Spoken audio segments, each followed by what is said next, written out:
Hello, Brother Nashi. How are you? I am hitting you up on Facebook because I have seen that your channel, you are handling real stuff. And right now, I don't have nowhere else to turn to. I am looking for a good prophet that is not expensive, that can come to my auntie's house, which is my house right now, so that he can fix everything that is messed up there, because I am failing to make even the minimum that I used to make before I attempted to sell that house. It is an RDP house, and now I have decided not to sell it anymore. But the problem that I am facing right now, I am not getting tenants like the way that I thought I was going to be getting them, and this is my only source of livelihood. So what happened for me to have possession of this RDP house? I am not the one that applied for it, and it was only left for me by my auntie only after her son had passed away and she had passed away. Bro, my auntie back in the 90s, she was someone that was a hustler. She would be staying in the hostels where she would meet men, mainly that were foreigners that were working in the mines, and she was dating those men. She will date a guy, dump that guy, and move to the next. She was a single mom, and she had her own son who passed away. She then finally met a man that was from Malawi, whom I'll call Mr. Banda. This one, he was from Malawi, a foreigner that had came to South Africa, working at a particular mine. He was someone that later became part of the family. We had no issues with him at all. This man, he lived for my auntie because he had fallen deeply in love with my auntie. So back in those days, it was not easy for foreign nationals to get legal paperwork. So my auntie then saw a business opportunity in this guy. My auntie then told this Mr. Banda, and she said, "Look, I love you. Let us get married legally so the government can give you your South African ID through our marriage." This man thought that this was a gift from heaven. Mr. Banda thought that he had found an angel in my auntie.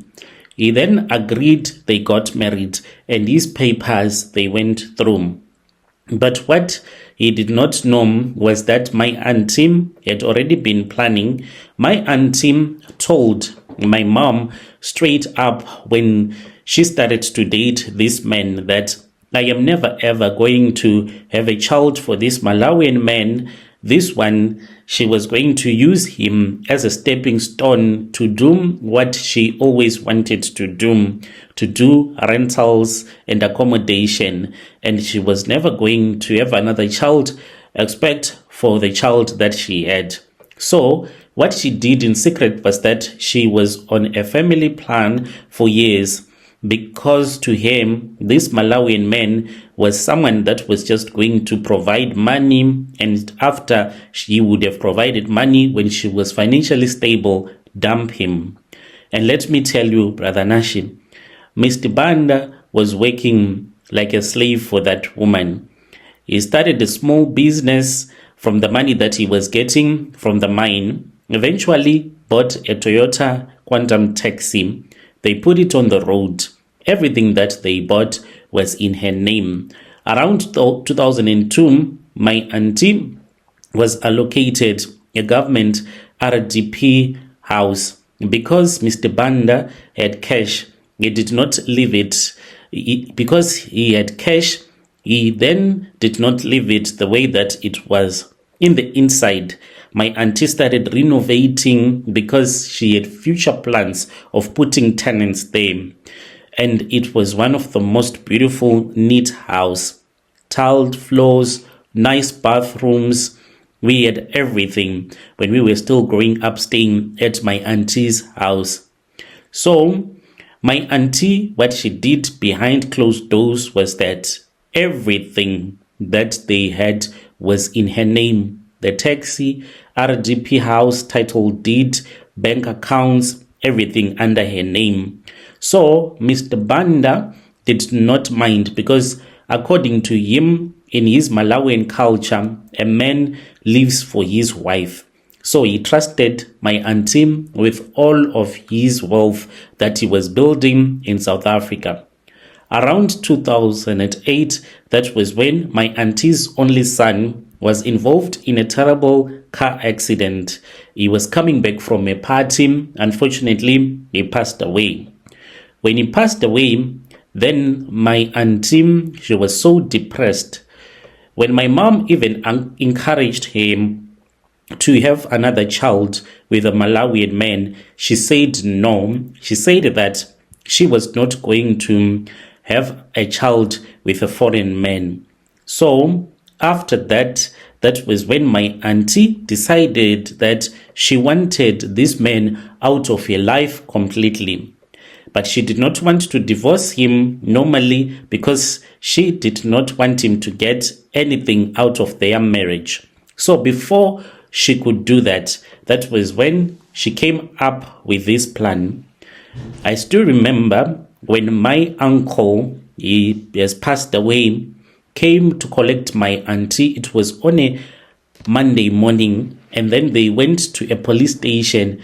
What they did then was they opened a fraudulent case and lied to the police home affairs, saying that her being married to a Malawian man, it was like a marriage that was fake. They were never in love, and she had been paid in order to marry this guy, and she wanted to confess, but it was a lie that she had been paid 5,000 and they had never lived as a husband and a wife. That is what she did. Because my auntie was a citizen, had connections and paperwork was in her name, everything was done behind closed doors, and they flagged Mr. B, and his legal status was cancelled. The police came to their house and they told him to leave SA within 30 days or to face official deportation. That night, I was still a teen at that time, and when this happened, this guy was even crying on the floor, crying to my auntie, begging my auntie, saying, please, I don't have anywhere to go to right now. I don't have nothing in Malawi.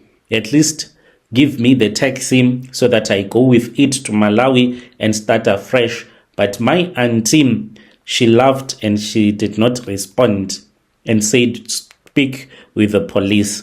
So this man then said that he would return back to Malawi. Instead of going to his country, he ended up going to his fellow Malawians in Hillbrow. When he was there, he then passed away, I think about 3 months after he had been kicked out by my auntie. That was when we heard that he had a heart attack and he passed away. They found him, he had died in the place where he was staying. So my auntie, she did not mind, did not even bother to go and ask what happened next, because later on in life, then we heard that when he died, there was no relative. The other people from Malawi, they did not know where he came from Malawi, so he did not have a next of kin. So the government was the one that buried him here in SA. That is where the problem is that has brought me here. So as for Mr. Banda, when he passed away, life continued as normal. About a year after this man had died and been buried, my auntie, she started to say that she was seeing her son at night walking in her bedroom. When my auntie started saying things like this, it was as if she was just traumatized because she had lost her son that she loved the most. But still, it kept on happening until my auntie passed away. My auntie also died. She started to experience severe headaches, and then we rushed her to the hospital and she passed away. Whilst we were still at the reception area, because we came in as an emergency around 3 a.m. So my auntie, when we arrived with him through the emergency area, then the way that we were being treated, at that time we did not know that we were under spiritual attacks from the ghost of Mr. Banda. We were being mistreated. My auntie, she was ignored for a very long time, and this is what made my auntie to die so quick. If we had received help the moment that we arrived at the hospital, she could have stayed alive. When my auntie passed away, then that was when I became the next of kin.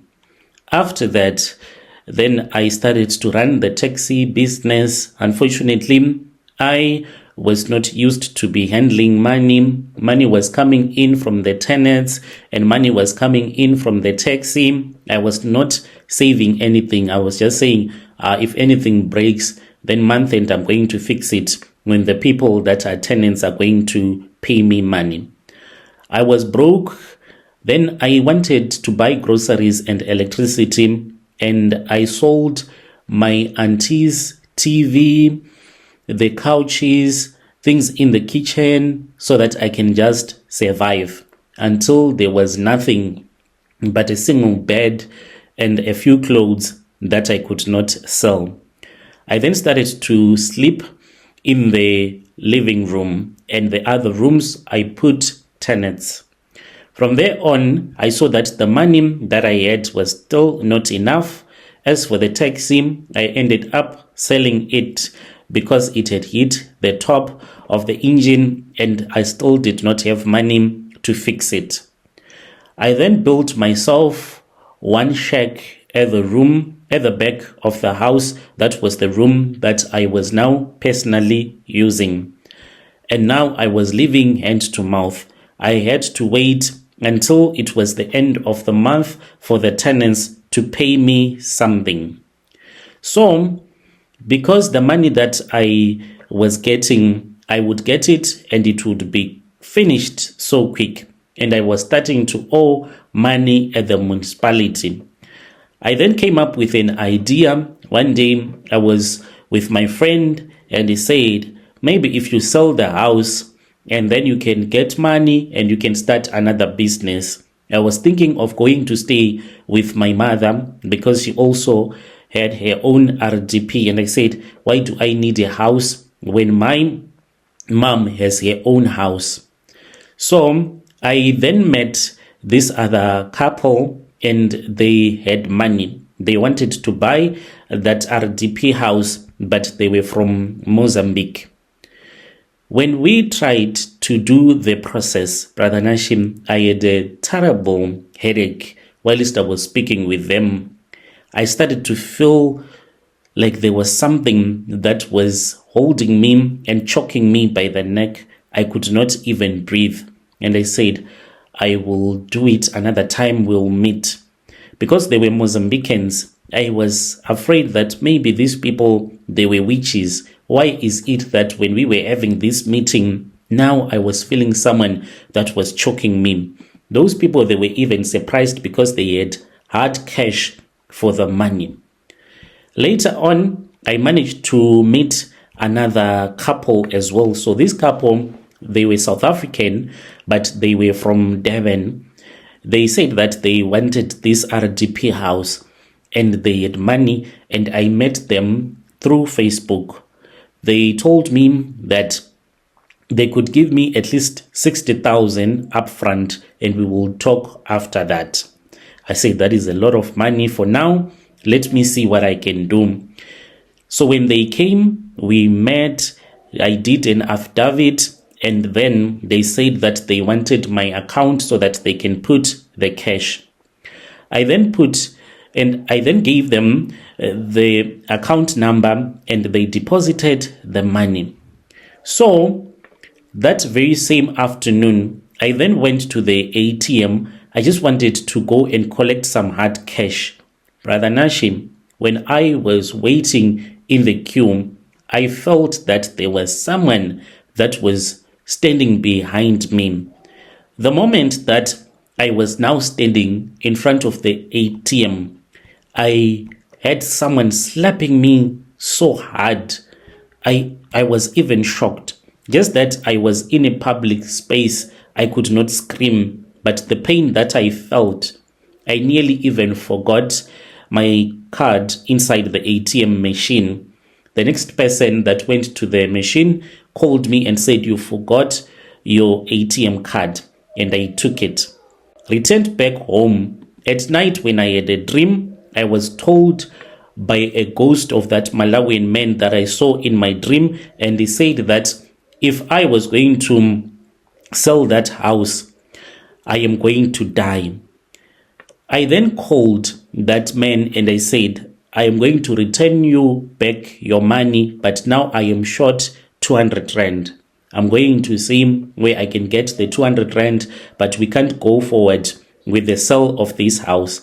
That man then said that he was not going to accept money that was short. If we could not go ahead with the sale of the house, then he can't accept money that is short. So, Brother Nashi, I had to sell my other phone. I sold it cheap, and then I transferred back the money to him, and then I gave him the 200 rand that had been eaten by the bank charges. Brother Nashim, from there on, I started to try to sell the house to different people, and they were just giving me promises and nothing comes out. So where I am looking for help is this house. Even now, if I try to put some tenants, those tenants, they will complain, and then they will say that they can't sleep at night. Their children, they cry. They will be scared as if they are seeing things at night.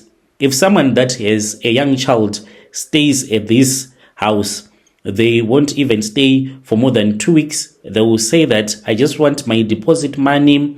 Don't worry about the money that I gave you for the full rental. I have found another place." So now this house, there is a guy that is staying there, but he's a Zim guy. He's not paying any rent. He's just looking after the place. I have since moved out of that house. I am staying at my mother's house. I am looking for a powerful prophet that can assist me as for now. And when I am okay, then I will be able to pay that person. Or maybe we can share a room, the money for about 3 months for that room that will be paid by the tenant, and then that person can get the money, because this is the only place where I can get money as for now. When you post my story, you will tell me, or you can give me the phone numbers of any prophet that can assist me, and give me a link so that I can be able to watch it on YouTube as well. I'll be following on your comment. Dear listeners, right there was a message that was sent to us by one of our dear brother. Let us speak with him in the comment section. Strange things indeed they do happen in this world. Can you believe it? Trying to sell the RDP house, but it is refusing to be sold. I'll be back with another episode.